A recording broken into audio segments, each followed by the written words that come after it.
ሰላም ጤና ይስጥልን ውድ የጄኤምኤም ቴሌቪዥን ተመልካቾቻችን ከጄኤምኤም ቴሌቪዥን ዘወትር ቅዳሜና እሁድ ወደ እናንተ የሚደርሰው የጄኤምኤም ልዩ ወጣቶች ፕሮግራማችን ላይ ነው የምንገኘው። ይህ ደግሞ የሳምንታዊ የእንግዳ ሰዓታችን ነው።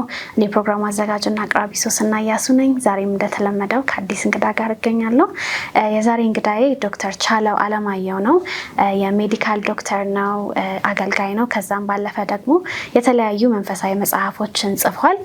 ዶክተር እዚህ ስለመጣ ጥሪያችን አክብረ እጅግ አመሰግናለሁ። እኔም አክብራችሁ እንግዳ አድርጋችሁ ስለጋበዛችሁኝ በጣም አመሰግናለሁ። ቴንኪዩ፣ ደስተኛ ነኝ። ቴንኪዩ ዶክተር፣ በጣም ቆንጆ ቆይታ እንደሚኖረን አስባለሁኝ። ሜቢ ለተመልካቾቻችን ባክግራውንድ ለመስጠት ያክል ከዚህ በፊትም በቸርች ውስጥ የነበረህን አገልግሎት እንዲሁም ደግሞ ስላንተ አንዳንድ ነገር ለተመልካቾቻችን ንገራቸው። እሺ፣ ቴንኪዩ፣ እግዚአብሔር ይስጥልኝ። ስሜ አገልጋይ ዶክተር ቻለው አለማየሁ እባላለሁ። በሙያ የሕክምና ሐኪም ነኝ። ተወልጄ ያደግኩት በመንፈሳዊ እንቅስቃሴዎች ውስጥ በተለያዩ የአገልግሎቶች ውስጥ ነው። የአገልግሎትን የጀመርኩት ገና ሃይስኩል ሐዋሳ ኮምፖኒ ትምህርት ቤት የሚባል ሃይስኩል ላይ በተነሳ የመንፈስ ቅዱስ እንቅስቃሴ ወንጌላዊ አለምነህ ጀንበር የሚባል እግዚአብሔር ሰው በቪዲዮ በሚያገለግለው አገልግሎት በመንፈስ ቅዱስ ኃይል ተነክቼ ወደ ጌታ መጣሁ። በዛው ነው ወደ አገልግሎት የገባሁት። ከዛ በቸርች ውስጥ ያደግኩት ሐዋሳ አማኑኤል ህብረት ቤተክርስቲያን ውስጥ ነው አብዛኛው ጊዜ የቆየሁት። ወደ አዲስ አበባ ሙቭ አድርጌ ቦሌ አማኑኤል አገለግል አመልክ ነበረ።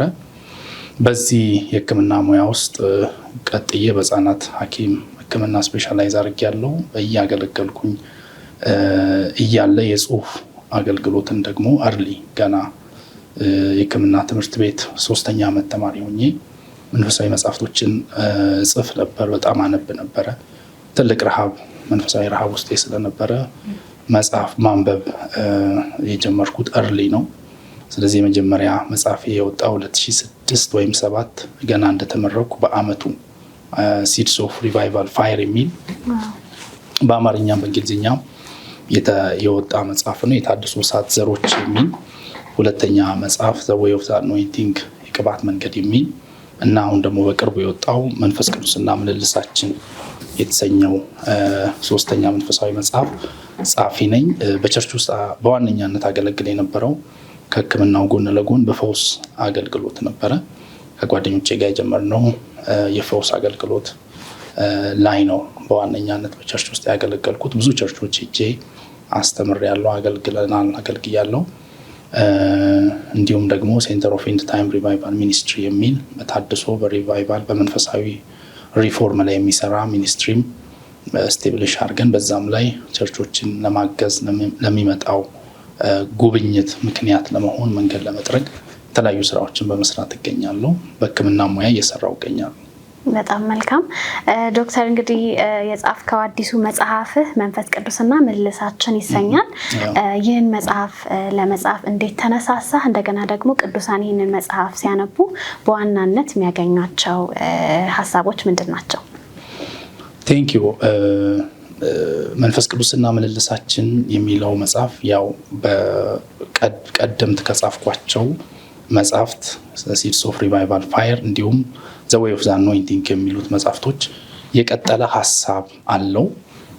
በዋነኛነት ይህን መጽሐፍ እንድጽፍ ያነሳሳኝ ልክ ጌታን ካገኘው በመንፈስ ቅዱስ ከተነካው እና ህይወቴ ከተለወጠ በኋላ ብዙ ረሃብ ስለ መንፈስ ቅዱስ ስለታድሶ ውስጥ የሚመጣውን ጩኸት ለዛ ምላሽ በመስጠት ብዙ መጽሐፍቶችን አነብ ነበረ፣ እጽፍ ነበር በዛ ዙሪያ እና ይህንን መጽሐፍ ደግሞ ስፔሲፊካሊ ሞቲቬት ያደረገኝ በሁለተኛው መጽሐፌ ላይ ጠቅሼዋለሁ። የመጀመሪያው መጽሐፌም ላይ ትንቢታዊ በሆነ መንገድ ሪፍሌክት ለማድረግ ሞክሬያለሁ እና የሁለቱ መጽሐፍቶች እሳቤ እግዚአብሔር በቤተክርስቲያን ውስጥ የሚያመጣው ጉብኝት እንዳለ፣ ታድሶ እንደሚሆን፣ ቤተክርስቲያንን ለክርስቶስ ዳግም ምጽአት የሚያዘጋጅ የመንፈስ ቅዱስ ጉብኝት እንደሚሆን፣ ይሄም ጉብኝት በመጀመሪያ በወጣቶች ላይ እግዚአብሔር እንደሚሰራ፣ በመቀጠልም ፕሮፌሽናልስ በተለያየ ሙያ ውስጥ ያሉ ምናልባት ፉል ታይም ሚኒስትሪ ውስጥ የሌሉ ሰዎችን እግዚአብሔር በኃይል እንደሚጠቀም፣ በመቀጠልም ቅሬታዎች በየዘመኑ ያሉ ለእግዚአብሔር አጀንዳ ራሳቸውን ያስገኙ ቅሬታዎችን እግዚአብሔር በኃይል እንደሚጠቀምና አራተኛ አንኤክስፔክትድ የሚባሉ ግሩፖች ያልተጠበቁ የሚባሉ ሰዎች ምናልባት ከሌላ እምነት የሚመጡ ከኦርቶዶክስ፣ ከካቶሊክ፣ ከእስልምና ከተለያየ የሚመጡ እግዚአብሔር ግን ለመጪው ጉብኝት በኃይል የሚጠቀማቸው እንደ ጳውሎስ ሰዎች እንዳሉ ተናግሮኝ በዛ ዙሪያ የመጽሐፉን አገልግሎት አርሊን የጀመርኩት። ይህንን ሶስተኛው መጽሐፍ ግን ያነሳሳኝ በዋነኛነት መንፈስ ቅዱስ ማን ነው? who is he? በውስጣችን ብዙዎቻችን መንፈስ ቅዱስን እንፈልጋለን። አንዳንዶቻችን መንፈስ ቅዱስንም ተቀብለን ግን አብረነው ወክ ማድረግ አንችልም ቢኮዝ አናቀው። እና አድማጮቼ ያው ይቅርታ እንዲያደርጉልኝ ቀድሜ የምናገረው አንዳንድ እንግሊዝኛ ቃላቶች አምልጠው የሚገቡ ከሆነ ወደ አማርኛ እተረጉማቸዋለሁ። ስለዚህ ያን ነገር እንደ ስህተት ወይም እንደ ሌላ እንዳይረብሻቸው ቀድሜ ለማሳሰብ ፈልጋለሁ። እና ይሄ መንፈስ ቅዱስን እንድናቀው አዜ ፐርሰን እንደ ሰብነት እንደ አካላዊ ማንነቱን እንድናቀው ከሱ ጋር ህብረት እንድናደርግ በተገቢው መንገድ እንድናቅ ፍቃዱን ለይተን በሱ ፍቃድ መሄድ እንዳለብን በራሴም ለማወቅ በሞከርኩት ጥናት ባደረኳቸው ጥናቶች እንዲያውም ጌታ ባስተማረኝ በዛ ሐሳብ ተነስቼ ነው ይህንን ሶስተኛ መጽሐፍ ስለ መንፈስ ቅዱስ ማንነት እና በእኛ ህይወት ስለሚሰራው ስራ ለመጻፍ የተነሳው። መጽሐፍ ውስጥ በዋናነት እንግዲህ የተነሱ ርዕሶች ምንድን ናቸው? ፕሪቪዋቸው ምን ይመስላል የመጽሐፉ? ቴንክ ዩ። ቅድም እንዳልኩት who is the Holy Spirit? መንፈስ ቅዱስ ማን ነው የሚል የመጀመሪያ የመጽሐፉ 4 ክፍሎች አሉት። አንደኛው ክፍል የመንፈስ ቅዱስ ማንነት ላይ ያተኮረ ነው። የመንፈስ ቅዱስን ማንነት በዋነኛነት የማነሳው ደግሞ ከክርስቶስ ኢየሱስ አስተምህሮ በመነሳት ነው። በአዲስ ኪዳን የመንፈስ ቅዱስን ማንነት የመንፈስ ቅዱስን ስራ የክርስቶስን ያህል ትኩረት ሰጥቶ ያስተማረ ሰው የለም እና ሰፊ ነገር ስለ መንፈስ ቅዱስ ከብሉይ ኪዳን ጀምረን ስንመጣ ሰፊ ትንታኔ ማብራሪያ የምናገኘው የክርስቶስ አስተምህሮ ውስጥ ነው። ይሄም ዮሐንስ 14 15 16 ላይ በሰፊው ይነሳል። ሐዋርያ ሥራ ላይ ደግሞ በይበልጥ በጥልቀት ያንን ተግባራዊ በሆነ መንገድ ይተነትናልና የመንፈስ ቅዱስን ማንነት ኢየሱስ ከተናገረው ስንጀምር ዮሐንስ 14 ላይ እኔ አብን እለምናለሁ እንደኔ አይነት ሌላ አጽናኝ ይሰጣችኋል ይላልና ኦሪጂናል ቴክስቱ የግሪኩ ቴክስት እንደኔ አይነት ሌላ አጽናኝ የሚለውን አሎስ ፓራክሌቶስ ይለዋል። እና አሎስ የሚለው ቃል ሌላ ሆኖ ተተረጎመ እንጂ ኦሪጂናል ትርጉሙን ስናየው እንደኔ አይነት ሌላ የሚል ትርጉም ነው ያለው። ወይም ሌላ ከሚለው ሌላ የግሪክ ቃል ሄትሮስ ከሚለው ቃል የተለየ ነው። ሄትሮስ ማለት ሁለት ጨርሶ የማይዛመዱ የማይጣጣሙ ልዩ ልዩ ፍጥረትና ዝርያ ያላቸው ነገሮች እንደማለት ነው። ለምሳሌ ሙዝና ማንጎ ወይም ሰውና አንበሳ እንደዚህ ፍጥረታቸው የተለየ የማይገናኙ ነገሮች ሲሆኑ ሄትሮስ የሚል ቃል ይጠቀማል። አሎስ ማለት ግን ተመሳሳይ የሆነ ግን ሌላ እኔ አሁን ቅድም እንዳልሽው በሕክምና ሙያ ላይ እሰራለሁ። መጽሐፌም ላይ ጠቀስኩት አንድ ሀሳብ አለ። ለምሳሌ ጨቅላ ሕክምና ክፍል እየሰራው በየ2 ሳምንቱ ሽፍት እናደርጋለን መሰራበት ሆስፒታል ላይ እና በሚቀጥለው ሳምንት አልኖርም እና እንደኔ አይነት ሌላ የህፃናት ሐኪም ከእኔ የጀመርኩትን ስራ ይቀጥላል ብዬ ትራንስፈር አድርጌ ይወጣሉ። ኢየሱስም የተጠቀመው አሎስ እንደኔ አይነት ግን ሌላ is not Jesus is the same but in different የሚል ሐሳብ ነው አሎስ የሚለው። ስለዚህ Holy Spirit is allos with Jesus መንፈስ ቅዱስ እንደ ኢየሱስ አይነት ሌላ አጽናኝ ነው። ይሄ ማለት ኢየሱስ መለኮት እንደሆነ መንፈስ ቅዱስ መለኮት ነው። ኢየሱስ ፈጣሪ እንደሆነ መንፈስ ቅዱስ ፈጣሪ ነው። ኢየሱስ ሁሉን ቻይ እንደሆነ መንፈስ ቅዱስ ሁሉን ቻይ ነው። ኢየሱስ የሰራውን ስራ በምድር ጀምሮ በመስቀል ላይ ሰርቶት የሄደውን ስራ ደግሞ የሚቀጥለው መንፈስ ቅዱስ ነው እና አሎስ የሚለው ቃል እንደ ኢየሱስ ያለ ግን ሌላ አጽናኝ መሆኑን ነውና አጽናኝ ተብሎ የተተረጎመው ሁለተኛ ቃል ፓራክሊቶስ የሚለው የግሪክ ቃልም አጽናኝ በሚለው ትርጉም ብቻ የሚወሰን አይደለም። ወደ 7 ወይም ከዛ ወደ 9 አንዳንዶች ትርጉም እንዳለው ይናገራሉ። ይሄ ምንድነው? ፓራክሌቶስ ማለት አንደኛው መካሪ ማለት ነው። መንፈስ ቅዱስ መካሪ መሆኑን የሚያሳይ ነው። ሁለተኛ አድቮኬት ወይም ጠበቃ፣ ለኛ ጥብቅና የሚቆም ማለት ነው። ሶስተኛ ኢንተርሴሰር አማላጅ፣ በእኛ ውስጥ ሆኖ የሚማልድ ስለኛ የሚማልድ አማላጅ ነው። አራተኛ ካውንስለር አማካሪ ነው። ልክ እንደ ቢዝነስ ኮንሰልተንት መንፈስ ቅዱስ ኮንሰልት ያደርገናል፣ ይመክረናል። ምክር አንዱ የመንፈስ ቅዱስ ስራ ነው። አስተማሪ ነው። ኢዝ ኤ ቲቸር፣ የእግዚአብሔርን አብ ፈቃድ የወልድን ማንነት የሚያስተምር የሚተነትነን እርሱ ነው። እንዲሁም ደግሞ ረዳት ነው። ኢዝ ኤ ሄልፐር፣ በማንኛውም በምንፈልገው እርዳታ ውስጥ መንፈስ ቅዱስ ቀርቦ ሊረዳን የሚችል ነው እና አጠገባችን ስታንድ ባይ በማንኛውም አፋጣኝ ሁኔታ ውስጥ ደርሶ ሊረዳን፣ ሊያበረታን፣ ሊያሻግረን የሚችል የአደጋ ጊዜ ተጠሪያችን ነው መንፈስ ቅዱስ። እንዲሁም ደግሞ መንፈስ ቅዱስ አጽናኝ ነው። ስሜታችን ሲታወቅ፣ ሲሰበር፣ ስንረበሽ ኢሞሽናችንን የሚያጽናና ኮምፎርተር የሚለው ትርጉም ያችን የፓራክሌቶስ አንዷን ዊንግ ነው የሚናገረው እና መንፈስ ቅዱስን ኤክስፖዝ የሚያደርግ መጽሐፍ ነው። ይህንን ሲናገር ደግሞ የመንፈስ ቅዱስን ስራ አብሮ ይናገራል። የመንፈስ ቅዱስን ስራ በዚህኛው መጽሐፍ በዋነኛነት ከህይወታችን አንጻር፣ ከመልሳችን አንጻር የሚዳስስ ነው። ከአገልግሎት አንጻር ዲቴይል ወይም በጥልቀት አያወራም። ቢካዝ ከቮሊዩሙ መስፋትና ሀሳቡ ሌላ አይነት ጥናት ስለሚፈልግ ምናልባት በአራተኛ መጽሐፍ የምንመለስበት ይሆናል። መንፈስ ቅዱስና አገልግሎት፣ መንፈስ ቅዱስና የጸጋ ስጦታዎች መመለስበት ሀሳብ ይሆናል። ይሄኛው ግን መንፈስ ቅዱስ በእኛ ህይወት የሚሰራው በአማኝ ህይወት የሚያደርገው ተጽዕኖዎችን ትኩረት ሰጥቶ የሚናገር ነው። ፈቃዱን መለየት እንደሚገባን፣ የመንፈስ ቅዱስ ፈቃድን እንዳንከተል የሚያደርጉን ኮመንሊ የሆኑት ነገሮችን ይናገራል። ወንጌላዊ ዓለምነህ ነፍሱን በገነት ያኑርልን በተደጋጋሚ የሚናገረው አንድ ነገር አለ። ከእግዚአብሔር የመንፈስ ቅዱስ ስራ የሚያወጣን ዋነኛው ነገር ዝገት ነው ይላል።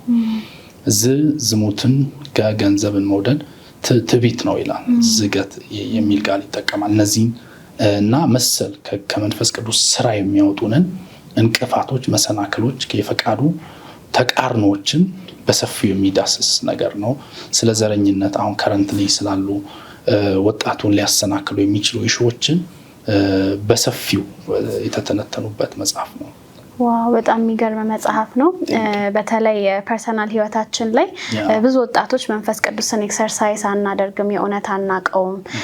ከመዝሙሮች ባለፈ የእውነት ፐርሰናል ሪሌሽንሺፕ ብዙዎቻችን የለንም እና እንደውም መጽሐፍ ክፍል ላይ ትውልዱ ከመንፈስ ቅዱስ የተነጠለ ህይወት ሊኖረው አይገባም ይላልና እንደ ወጣቶች እንዴት መመላለስ ይገባናል? ከመንፈስ ቅዱስ ጋር ያለን ህይወት ለተለት ምን መምሰል አለበት?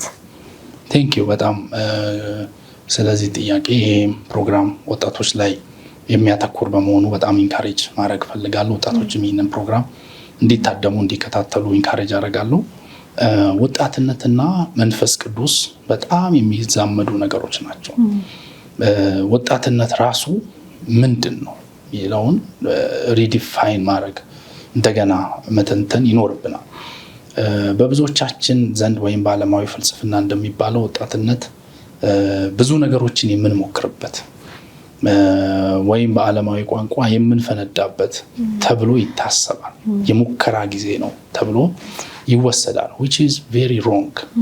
በመጽሐፍ ቅዱስ አስተምሮና በመንፈስ ቅዱስ አጀንዳ ውስጥ ወጣትነት ያ አይደለም። ወጣትነት ከመንፈስ ቅዱስ ጋር ኢንካውንተር አግኝተን በሱ ኢምፓወር በሱ ኃይል ተነክተን ህይወታችን የሚቀየርበትና ለቀጣይ ዘመናችን ለሚሰራው ስራ እኛን የሚያዘጋጅበት ጊዜ ነው ወጣትነት። አንድ አባባል ብዙ ጊዜ እናገራለሁ። እንግሊዝኛ ነው አባባሉ፣ ወደ አማርኛ ተረጎማለሁ። those people who influence the world are mostly who are influenced by the Holy Spirit at their young age. አሜን። ዓለምን ሼፕ ያደርጉ ዓለምን ላይ ተጽዕኖ የፈጠሩ ሰዎች በአብዛኞቹ በለጋ እድሜያቸው መንፈስ ቅዱስ ተጽዕኖ ያደረገባቸው ሰዎች ናቸው የሚል ነው። ይህንን ለምሳሌ ጥቂት 2-3 ኤግዛምፕል ብቻ በምሳሌ ባነሳ የመጥምቁ ዮሐንስን ታሪክ ኢየሱስ ክርስቶስ ከሴት ከተወለዱት መሃል እንደ መጥምቁ ዮሐንስ አይነት የለም ይላል።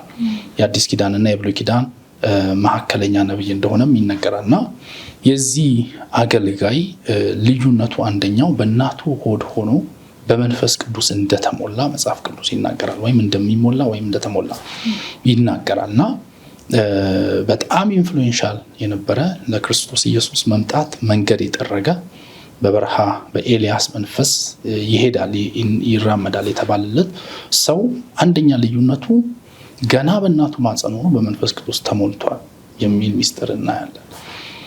እና the earlier በመንፈስ ቅዱስ ቀድመን በተነካን ቁጥር መንፈስ ቅዱስ የበለጠ እኛን ለራሱ ዓላማ ለሱ ፈቃድ ሼፕ ማድረግ ወይም ቅርጽ ማስያዝ ይችላል ማለት ነው። የበለጠ ሊያሰለጥነን ይችላል ማለት ነው። እንዲሁም ደግሞ የክርስቶስ ኢየሱስን ሕይወት ስናይ ልጁን በመንፈስ ተጠነከረ ይላል፣ በሞገስም ያድግ ነበር ይላል። በ12 ዓመቱ ኢየሱስ ክርስቶስ በወንጌላት ላይ በምናየው ለሶስት ቀናት for 3 straight days ለሶስት ቀናት ምን ምግብ እንደተመገበ ውሃ እንደጠጣ ሳይታወቅ እናትና አባቱ አብሯቸው ያለ የመሰላቸው እሱ ግን ጠፍቶ በቴምፕል ውስጥ የእግዚአብሔርን ቃል ከዘመኑ ከነበሩ ጸሐፍት መጽሐፍ ቅዱስ አስተማሪዎች ጋር ያወራ ነበር for 3 days ለሶስት ቀናት። ስለዚህ ወጣትነት ማለት ነገ ለምን ሆነው ነገር ዛሬ ኢንቨስት የምናደርግበት ጊዜ ነው እና ኢየሱስ በ12 ዓመቱ የነበሩ ጸሐፍት ጠቢባን አስተማሪዎች ሙሴ ሕግ አስተማሪዎች ይገረሙ ነበር ይላል። በአንደርስታንዲንጉ ይገረሙ በመረዳቱ ይገረሙ ነበር ይላል እና ስለዚህ በወጣትነት ማለት ነገ ለምን ሆነው ነገር ጊዜ፣ ምግብ፣ ቦታ፣ ሰዓትን ረስተን ለነገ ህይወታችን የምንመሰጥበት የምንሰጥበት ኮሚትድ የምንሆንበት እድሜ ነው ከኢየሱስ ህይወት እና ኢየሱስም በ30 ዓመቱ በመንፈስ ቅዱስ ተቀብቶ አገልግሎቱን እንደጀመረ ይናገራል። ግን earlier ቀድሞ በህይወቱ ላይ ገነባው በመንፈስ ከተጸነሰ በኋላ በህይወቱ ላይ ገነባውን የተዘጋጀውን ዝግጅት ሪፍሌክት ማድረግ ያስፈልጋል። እንዲሁም የሌሎቹንም የነ ዳዊትን የነ ዮሴፍን የነ ዳንኤልን የነ ሳሙኤልን ታሪክ ብናነሳ በብሉይም በአዲስ ኪዳንም earlier ከወጣትነታቸው ጀምሮ የጀመረ ነው። እንዲሁም በኢዮኤል መጽሐፍ መሰረት እንዲሁም በሐዋርያት ሥራ በተነገረው በመጨረሻው ዘመን በሴትና በወንዶች ልጆቻችሁ ላይ ከመንፈሴ አፈሳለሁ በሴትና በወንዶች ልጆቻችሁ ይላል። ከዚህ ይቀጥልና ሴቶችና ወንዶች ልጆቻችሁ ትንቢትን ይናገራሉ፣ ጎበዞቻችሁ ራእይን ያያሉ፣ ሽማግሌዎቻችሁ ሕልምን ያልማሉ ብሎ ፈርስት ኢን ኦርደር በመጀመሪያ ቀደም ተከተል ረድፍ ላይ የሚያስቀምጠው ወጣቱን ሴትና ወንዶች ልጆቻቸውን በመንፈስ ቅዱስ ተጽዕኖ እንደሚጎበኙና በመጨረሻው ዘመን ትንቢት እንደሚናገሩ ፕሮፌሳይ እንደሚያደርጉ ፕሮፌሲ ማለት እግዚአብሔርን ስታንዳርድ የእግዚአብሔርን ፕሮግራም መናገር መኖር ማለት ነውና ስለዚህ ወጣትነት ማለት በመንፈስ ቅዱስ እጅግ የሚፈለግ እድሜ ነው። ወጣትነትን ልዩ የሚያደርገው ከሌላ እድሜ ምንድነው? መንፈስ ቅዱስን በአትኩሮት የሚፈልገው ለምንድነው? ወጣትነት ኢዝሊ ፍሌክሲብል ወይም በቀላሉ ሼፕድ ልንደረግ የምንችልበት እድሜ ነው። ለምሳሌ አንድ ወጣትን ኮንቲኒየስሊ ስለ ጥላቻ ከነገር ነው በቀላሉ አጥፍቶ ጠፊ ሆኖ ያድጋል። በሩቅ ምስራቅ የምናያቸው አጥፍቶ ጠፊዎች ከአርሊ ኤጅ ከወጣትነታቸው ጀምሮ ጥላቻ ሲነገራቸው ስለሚያድጉ ያለምንም ማመንታት አጥፍተው ይጠፋሉ። because ያ እድሜ በፈለግሽው መንገድ የምትቀርጪው ነው። ልጅን በሚሄድበት መንገድ ምራው ከዚያም ፈቀቅ አይልም፣ ባረጀም ጊዜ ከዚያ ፈቀቅ አይልም የሚለው ለዛ ነው። ሌላው የወጣትነት እድሜ ያልተገደበ ራዕይ ያልተገደበ ቪዥን ማየት የምንችልበት እድሜ ነው። የትኛውንም ነገር መሆን እችላለሁ ብለን የምናምንበት ነው። አንዲት ህፃን እያከምኩኝ አንድ ሆስፒታል ምንድነው መሆን የምፈልገው ስላት እኔ መሆን የምፈልገው አለችኝ። ዶክተር፣ ኢንጂነር፣ ጠቅላይ ሚኒስትርና ፓይለት ነው ብላኛለች። ያልተገደበ ቪዥን ያለበት እድሜ ነው። ያንን መንፈስ ቅዱስ ይፈልገዋል። ገደብ የሌለው አምላክ ስለሆነ ኢንፋይናይት ገደብ አልባ ስለሆነ ያንን ማንነት ይፈልገዋል። ወጣትነት የሚቸገረው በምንድን ነው? ልምድ አልባነት፣ ኢንኤክስፒሪየንስ፣ ስሜታዊነት፣ ኢሞሽናሊዝም ይፈትነዋል፣ ያጠቃዋል። ይሄንን መንፈስ ቅዱስ ትሬን በማድረግ በእግዚአብሔር ቃል ማንነታችንን በመግራት በመግዛት በመቀየር እንዲሁም ደግሞ በማሰልጠን ከእድሜያችን የሚበልጡ ቻሌንጆች ውስጥ እኛን በማሳለፍ ከእድሜያችን በላይ ማቹርድ እንድንሆን በማድረግ እንድንበስል በማድረግ ህይወታችንን ሰርቶ ለእርሱ ዓላማ ለመጨረሻው ዘመን ታድሶ ሊጠቀመው የሚፈልገው የእድሜ ክልል ዋነኛ ወጣትነት ነው። እዚህ ወጣቶችን ከመንፈስ ቅዱስ ህይወት ጋር የመንፈስ ቅዱስ ኢንካውንተር ጋር ሊኖራቸው ስለሚገባው ትኩረት በዚህ አጋጣሚ ማሳሰብ እፈልጋለሁ። በጣም ትልቅ መልእክት ነው ዶክተር። በተለይ መጀመሪያ የተናገርካት ሴይንግ በጣም ልቤ ውስጥ ቀርታለች።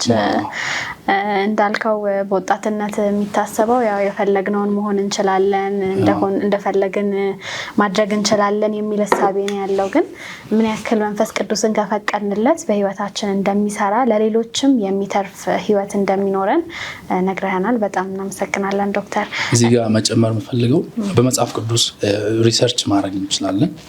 አብዛኞቹ ትልልቅ አነጋጋሪ ነገር እግዚአብሔር የሰራባቸው ሰዎች ከመንፈስ ቅዱስ ጋር ኢንካውንተር የጀመሩት መነካት የጀመሩት በለጋ እድሜያቸው ከዳዊት ጀምረን ከዮሴፍ፣ ዳንኤል ብዙዎቹ ማንሳት እንችላለን እና ገና በለጋ እድሜያቸው እግዚአብሔር የጀመረው ራዕይ እድሜያቸው በሚጨምር ጊዜ ወይም በጉልምስናቸው በሽምግልናቸው ወራት ፍሬ አፍርቶ ቢታየው ያ። ስለዚህ ወጣትነት ለነገ ህይወታችን እግዚአብሔር ያሰበውን ሐሳብ ለመሆን ጅማሬ የምንጀምርበት መሰረት የምንጥልበት የነገ ፊውቸራችንን ፋውንዴሽን የነገ የህይወታችንን የነገ ቀጣይ መጽያ ህይወታችን ላይ መሰረት የምንጥልበት እድሜ ነው። ያንን ደግሞ የምናደርገው በመንፈስ ቅዱስ ስንነካ ብቻ ነው። በመንፈስ ቅዱስ ስንነካ የወጣትነት ስሜታዊነትን ማለፍ እንችላለን። በመንፈስ ቅዱስ ስንነካ የወጣትነት ኢንኤክስፒሪየንስ ልምድ አልባነት አልፈን መሄድ እንችላለን። በመንፈስ ቅዱስ ስንነካ መንፈስ ቅዱስ ላሰበው ዓላማ እንደፈቀደ አድርጎ ሊቀርጸን ሊያዘጋጀን ይችላል። በመንፈስ ቅዱስ ስንነካ እንዲሁም ደግሞ እሱ ላይ ያለን ዓላማ በሚገባ ሊያሰለጥነን ትሬን ሊያደርገን ይችላል ማለት ነው። እንግዲህ ከዚህ ጋር በተያያዘ ከዚህ በፊት የጻፍካቸው መጽሐፎች አሉ ዶክተር። አንደኛው የተሃድሶ ሳትሰሮች ይሰኛል፣ ሁለተኛው ደግሞ የቅባት መንገድ ነው። አሁን ደግሞ ይሄኛው ሶስተኛው መጽሐፍ ደግሞ መንፈስ ቅዱስና ምልልሳችን ይሰኛል። ምናልባት ሶስቱ መጽሐፎች የሚገናኙበት ፖይንት ካለ እሱን ብናነሳ በጣም ጥሩ። አንባቢዎች ያው የትኛው መጽሐፍ አግኝተው እንዳነበቡ እነሱ መመለስ ይችላሉ። ግን ሶስቱን መጽሐፍ እንዲያነቡ እመክራለሁ። የመጀመሪያው መጽሐፍ ሲድስ ኦፍ ሪቫይቫል ፋየር የሚለው መጽሐፍ ብዙዎቻችሁ ብዙ ወጣቶች አንብበውታል። እያነበቡ ይህን መጽሐፍ በመንፈስ ቅዱስ የተሞሉ ወጣቶች ገጥመውኛል። ጌታን የተቀበሉ ሰዎች ገጥመውኛል። ይህን መጽሐፍ እንደ ባይብል ስተዲ ያጠኑት ከሀገር ውስጥ ከሀገር ውጭ ያሉ ቸርቾች ገጥመውኛል። ወደ ሌላም ቋንቋ ለማስተርጎም ፍቃድ የጠየቁኝ የአውሮፓ ሀገሮች ገጥመውኛል። እንዲሁም የብዙ ሰዎች ህይወትን በመንፈስ ቅዱስ ሲነካ የኔንም ባዮግራፊ በስፋት የጻፍኩበት ዲቴይል ስፒሪቹዋል ኤክስፒሪየንሶችን መንፈሳዊ ልምምዶችንም ያጋራውበት መጽሐፍ ነው እና በዋነኛነት ከመንፈስ ቅዱስ ጋር በሚኖረን መነካት የሚሆነውን ለውጥ እንዲሁም ደግሞ ያ መነካት ቀጣይ እግዚአብሔር በእኛ ሌሎችን ሊጎበኝ ላለው ሪቫይቫል ታድሶ ዘር እንደሆነ ያ ዘር ጀርሚኔታ አድጎ ብዙዎችን የሚደርስ ብዙዎችን የሚቀይር ዘር እንደሆነ የሚያወሳ ነው። ስለ ታድሶ ስለ ሪቫይቫል ምንነት በስፋት የሚያነሳ ነው። ዓለም አቀፍ የሆኑ የታድሶ ምሳሌዎችንም ያነሳ። በዋነኛነት የዌልሽ ሪቫይቫል በሰፊው ይነሳል። በእንግሊዝ ሀገር የተነሳ በአሜሪካ የተነሳው አዙዛ ስትሪት ሪቫይቫል ከ100,000 ሰዎች በላይ በ6 ወር የዳኑበት ኢቫን ሮበርት በሚባል እንግሊዛዊ የተጀመረ የዌልሽ ሪቫይቫልን ከነ ቻሌንጁ የሚያነሳ መጽሐፍ ነው። እንዲሁም የአዙዛ ስትሪት ሪቫይቫልን በሰፊው ያነሳል። ሪቫይቫል የሚከተለውን መርህ ዓላማውንም ጭምር በሰፊው የሚያወራ ነው። ሁለተኛው መጽሐፍ ቡክ 2 The Way of the Anointing የሚለው መጽሐፍ ሞር የብሉይ ኪዳንን ከመንፈስ ቅዱስ ጋር ሰዎች ያደረጉትን ጉዞ የሚያወራ ሲሆን ዋነኛው ዓላማው በመንፈስ ቅዱስ ከተነካን በኋላ በምናልፍበት መንገድ ቻሌንጆች ቢገጥሙን፣ የተለያዩ ኦብስታክሎች ቢገጥሙን፣ መሰናክሎች ቢገጥሙን ልንረበሽ እንደማይገባና በመንፈስ ቅዱስ ኃይል እነዛን ማለፍ እንደምንችል፣ እነዛ ሊያስቆሙን እንደማይገባ የሚያወራ ነው። ለምንድን ነው ብዙ ሰው በመንፈስ ቅዱስ ከተነካ ነገሮች ሁሉ በአንዴ አልጋ ባልጋ የሚሆኑ ምቹ የሚሆኑ ቻሌንጅ ፍሪ እንደሆነ ያስባል። ግን መንገዱ እንደዛ ላይሆን ይችላል። ቻሌንጆች ይኖራሉ በተለያየ ምክንያት እና ያንን የሚያወራ ነው ስለምንሄድበት መንገድ።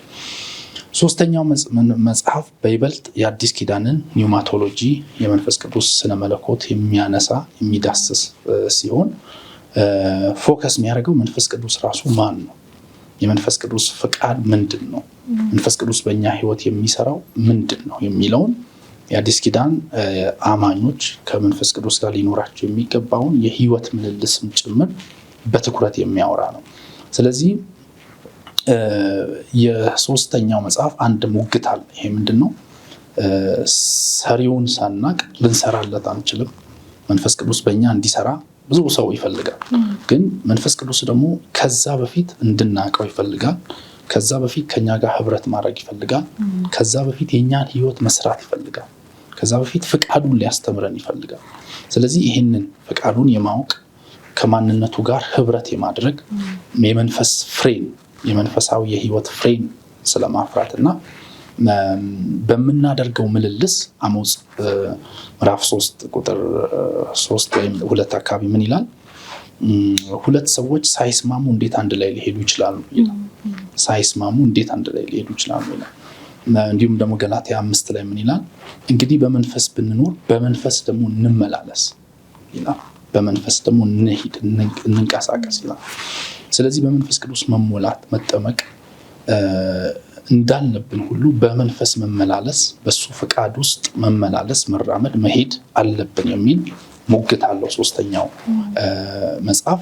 ስለዚህ የመጀመሪያው ስለ መንፈሳዊ መነካት ነው የሚያወራው። ይሄኛውም አለው በተለይ የስነ መለኮት ልዩነቶችን ባልተዛባ መንገድ ለማቅረብ ይሞክራል። የመንፈስ ቅዱስ መሞላት ምን ማለት ነው፣ የመንፈስ ቅዱስ መጠመቅ ምን ማለት ነው የሚለውን ከዛ በመንፈስ ቅዱስ ስጦታዊ ዙሪያ ያሉትን ልዩነቶችም በከፊል ለማንሳት ይሞክራል። ሁሉም የፕሮቴስታንት አማኞች ከካቶሊክ በሚለይ መንገድ በመንፈስ ቅዱስ መጠመቅ እንዳለባቸው አተኩረው አስተምረዋል። ከነ ማርቲን ሉተር ጀምሮ ይሄ ነገር ብዙ ክርክር የተነሳበት ነው። መንፈስ ቅዱስ መለኮት መሆኑ ለቤተክርስቲያን ይፋ እስክታደርግ ብዙ ክርክሮች ተነስተዋል። በኒቂያ በሌሎች በኬልቄዶን ጉባኤ ብዙ ክርክሮች ተነስተዋል። እሱን ጭምር ይዳስሳል። ለአሁን የሚጠቅመንን ነገር እያጎላ ማለት ነው እና የመንፈስ ቅዱስን ጥምቀት ያምናሉ። ምናልባት ልዩነት ያለው መቼ ነው የሚለው ላይ ነው። በተደጋጋሚ በመንፈስ ቅዱስ መሞላት እንዳለብን ያምናሉ። ኢቫንጀሊካልም ፔንቴኮስታልም ካሪዝማቲኮችም በመንፈስ ቅዱስ መጠመቅ እንዳለብን ያምናሉ። መሞላት እንዳለብን ያምናሉ። የጸጋ ስጦታዎች የመንፈስ ቅዱስ ስጦታዎች መገለጥ እንዳለባቸው ያምናሉ። ስለዚህ ሚለያየን ነገር ላይ ሳይሆን ማተኮር ያለብን በመንፈስ ቅዱስ ኃይል በህይወታችን ላይ መምጣት ያለበትን ፍሬ ደግሞ በእኛ አልፎ መንፈስ ቅዱስ ለሚሰራው ስራ ህይወታችንን ማዘጋጀት ስላለበት ስራ ወይም ዝግጅት ነው በይበልጥ የሚያተኩረው። በጣም መልካም። እንግዲህ ከመንፈስ ቅዱስ ጋር የሚነሱ የተሳሳቱ ፐርሰፕሽኖች አሉ። እኛ እንደ አማኞችም ፔንቴኮስታል መንፈስ ቅዱስን የምንከተልም አማኞች ስለ መንፈስ ቅዱስ ትክክል ያልሆነ መረዳት እንዳለን አስባለሁና እነዛ መረዳቶች ምንድናቸው? እንደው በምንስ መስተካከል አለባቸው የሚለውን ብናነሳ ባጭሩ። በጣም ቴንኪዩ ይህንን ሀሳብ ስላነሳሽ። በዋነኛነት በመንፈስ ቅዱስ ስነ መለኮት ላይ የሚነሳው ስህተት እሱን ሳናቅ ለሱ መስራት መሞከር ቅድም ያነሳሁት አንዱ ነው። ሁለተኛው በዚህ መጽሐፍ ሰብነት የሚል ቃል ተጠቅሜያለሁ። ፐርሰን የሚለውን እንግሊዝኛ ለመተካት ነው ሰብና የሚለው በቂ ፍቺ ስላልሆነ መንፈስ ቅዱስ ሰብነት እንዳለው ፐርሰን እንደሆነ ብዙ ጊዜ ይዘነጋል። በኢየሱስ አስተምሮ ምን ይላል? እኔ ባልሄድ አጽናኙ ወደ እናንተ አይመጣም፣ እኔ ብሄድ ግን እርሱን እልከዋለሁ ይላል። እርሱ ነው የሚለው መንፈስ ቅዱስን ሰብአዊ ሰብነት ወይም ፐርሰን እንደሆነ እርሱ የሚል ቃል ይጠቀማል። ስለዚህ መንፈስ ቅዱስ ኃይል ቢሰጥም ኃይል አይደለም። የጸጋ የመንፈስ ቅዱስ ስጦታዎችን ቢሰጥም ግን ስጦታ አይደለም። መንፈስ ቅዱስ መድረክ ማድመቂያ አይደለም። መንፈስ ቅዱስ ሰብነት ያለው ከኛ ጋር ህብረት ማድረግ የሚፈልግ በዋነኛነት የአብ የወልድ የመንፈስ ቅዱስን ፈቃድ ወደ ህይወታችን የሚገልጥ ከኔ ካለው ወስዶ ይነግራቸዋል እንዳለ ኢየሱስ በኢየሱስ ውስጥ ያለውን ፈቃድ የሚተነትን እንዲሁም ደግሞ በቆሮንቶስ ላይ በሰው ውስጥ ካለው መንፈስ ውጪ በሰው ውስጥ ያለውን የሚያውቀው ማን ነው? እንዲሁም በእግዚአብሔር ውስጥ ያለውን ከእግዚአብሔር መንፈስ ውጪ ማንም አያውቅም ይልና እኛ ግን እንዲሁ የተሰጠንን እናቅ ዘንድ ከእግዚአብሔር የሆነ መንፈስ ተካፍለናል ይላል። ስለዚህ መንፈስ ቅዱስ በአብ ውስጥ ያለውን በወልድ ውስጥ ያለውን ፈቃድ ወደኛ ኮሚኒኬት የሚያደርግ የሚያቀርብ የሚነግረን ፈቃድን የሚተነትን እንዲሁም ክርስቶስን እሱ ያከብረኛል እንዳለ የሚያከብረው። ስለዚህ መንፈስ ቅዱስ የመድረክ ማድመቂያ አይደለም፣ ክርስቶስን በእኛ ውስጥ የሚያከብር መለኮት ነው። መንፈስ ቅዱስ የጸጋ ስጦታ አይደለም። ስጦታዎችን ቢሰጥም ግን ስጦታዎችን ራሱ በሱ ፍቃድ እንድናስተዳድር እንድናገለግል ይፈልጋል። ለምሳሌ እኔ ባለኝ አገልግሎት መንፈስ ቅዱስ አጋንንቶች እንዳሉ እያሳየኝ ግን አትገስጻቸው የሚለኝ ጊዜ አለ። ሜቢ እነዛ ሰዎች ዲሊቨር እንዲሆኑ ጊዜው አይደለም ወይም ሰዓቱ አይደለም እና የተቀበልነውን ስጦታ እንኳን በሱ ምሪት መጠቀም ማገልገል ይኖርብናል፣ እንደፈቀድን ሳይሆን እሱ ሐሳብ። ስለዚህ መንፈስ ቅዱስ ሰብነት መለኮት ሆኖ ግን ሰብነት አለው ስንል ቁስ አይደለም፣ ኃይል አይደለም፣ የማይጨበጥ አይደለም። መንፈስ ቅዱስ መንፈሳዊ አካል ያለው ነው። ይሄ ማለት ስሜት፣ ፈቃድ፣ እውቀት አለው። እውቀት ስላለው ያስተምረናል። አንደኛ ስራው ማስተማር ነው።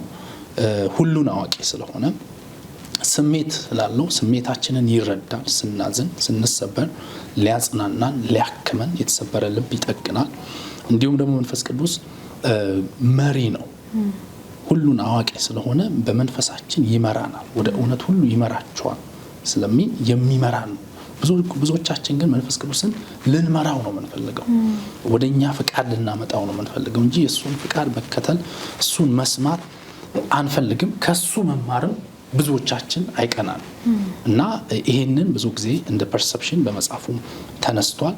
ስለዚህ አንባቢያን እንዲያነቡት አበረታታለሁ። እንግዲህ ሰዓትን ስለሚገድበን ሜቢ የመጨረሻ ሀሳብ ባነሳ ዶክተር፣ ወጣቶች እንዴት ከመንፈስ ቅዱስ ጋር በዚህ ዘመን ሊመላለሱ ይገባል? አሁንስ እንደው ከመንፈስ ቅዱስ ጋር ያለን ሪሌሽንሺፕ መስተጋብር በቂ ነው ወይ? ካልሆነስ እንዴት አድርገን ከመንፈስ ቅዱስ ጋር ያለንን ሪሌሽንሺፕ ላይ ልንሰራ ይገባል ትላለህ? በጣም ቆንጆ ጥያቄ ነው። ወጣትነት ቅድም እንደተናገርኩት ሰይጣንም ሰውም መንግስትም የሚፈልጉ ዓለምም የምትፈልገን እድሜ ነው። ለምንድን ነው ወጣትንን የአንድን ሀገር ወጣት አገኘን ማለት የዛን ሀገር ፊውቸር የዛን ሀገር ቀጣይ ተስፋ አገኘን ማለት ነው። እስራኤል ከግብጽ በወጡ ጊዜ እግዚአብሔር አንድ ቅጣት ሊቀጣቸው ነበር፣ ጨርሶ ሊያጠፋቸው እንደወሰነና በምድረ በዳ በቃ ሊሞቱ እግዚአብሔር ሲናገር ሙሴ ባደረገው ምልጃ አንድ እድል ሰጠው። ወጣቶችን ከ20 ዓመት በታች ያሉትን ብቻ እተውና ሌሎቹ ይሞታሉ፣ ቀጣዩን ትውልድ ግን ከነዓንን እንዲወርስ አሰለጥናለሁ ብሎ የእስራኤል ተስፋ ቀጠለ በወጣቶች። ስለዚህ የኢትዮጵያም ተስፋ ያለው በወጣቶች ላይ በሚሰራው ስራ ነው። የቤተ ክርስቲያን ቀጣይ ተስፋ ያለው እግዚአብሔር በወጣቶች ላይ በመንፈሱ በሚሰራው ስራ ነው።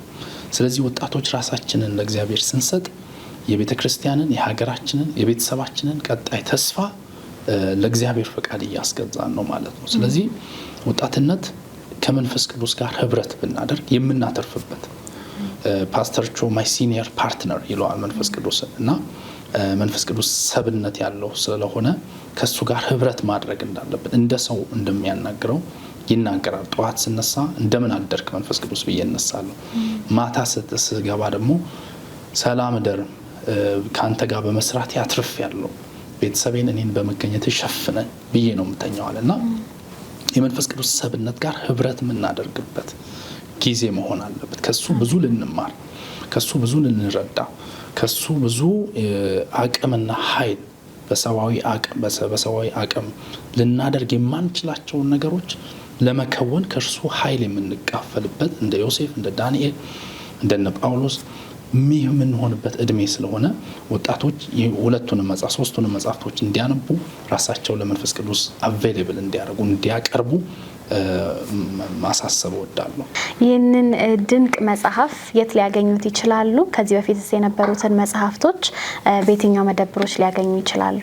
በጌታ ጸጋና በእግዚአብሔር ምሕረት ይህንን መንፈስ ቅዱስና ምልልሳችን የሚለውን መጽሐፍ ወደ 454 ገደማ ፔጅ ያለው ወደ 16 ምዕራፍ ያለው መጽሐፍ ነው። ባለፈው እሁድ ግንቦት 16 እሁድ ከሰዓት ላይ በዘጸአት አፖስቶሊክ ሪፎርሜሽን ቤተክርስቲያን በድምቀት ተመርቋል። ብዙ ሰዎች ሀሳብ አስተያየት የሰጡበት መጽሐፍ ነው። እንዲያነቡት አበረታታለሁ። መጽሐፉን በተለያዩ የመጽሐፍት አማራጮች ለማቅረብ እየሞከርን ነው። በዋነኛነት በመሰረተ ክርስቶስ በራእይ መጽሐፍት ቤት ይገኛል። እንዲሁም በጃፋር ማተሚያ መጽሐፍት መደብሮች እንዲገኝ እያደረግን ነው። በእነዚያ መጽሐፍት ቤቶች ሶስቱ ያገኙታል። ዘጸአት ቤተክርስቲያን እዛም ይሸጣል። በስልክ ደግሞ ማግኘት የሚፈልጉ 0989987045 ላይ በመደወል ማግኘት ይችላሉ። ወይም 0711987048 ላይ በመደወል በቅርባች ባለው ቦታ መጽሐፉን እንዲያገኙ ማድረግ እንችላለን። ይህንን መጽሐፍ እንግዲህ አንብባችሁ እንድትጠቀሙ እኔም አሳስባለሁኝ። እጅግ በጣም ትልቅ መልእክት ያለው መጽሐፍ ነው። ካገኛችሁ ሶስቱን መጽሐፍቶች አግኝታችሁ ብታነቡ ትጠቀሙበታላችሁ። ዶክተር ቻለው እዚህ ድረስ ጥሪያችንን አክብረ ስለተገኘ በጄኤምኤም ቴሌቪዥን ስም በጣም አመሰግናለሁ። እኔም አክብራችሁ ስለጠራችሁን በጣም አመሰግናለሁ። በርቱ። ለዛሬ የነበረን የጄኤምኤም የወጣቶች እንግዳ ሰዓታችን ይህን መስል ነበር። የፕሮግራም አዘጋጅና አቅራቢ ሶስና እያሱ ነኝ። በሚቀጥለው ሳምንት ከአዲስ እንግዳ ጋር በአዲስ ርዕሰ ጉዳይ እንገናኛለን። መልካም ሳምንት ይሁንላችሁ።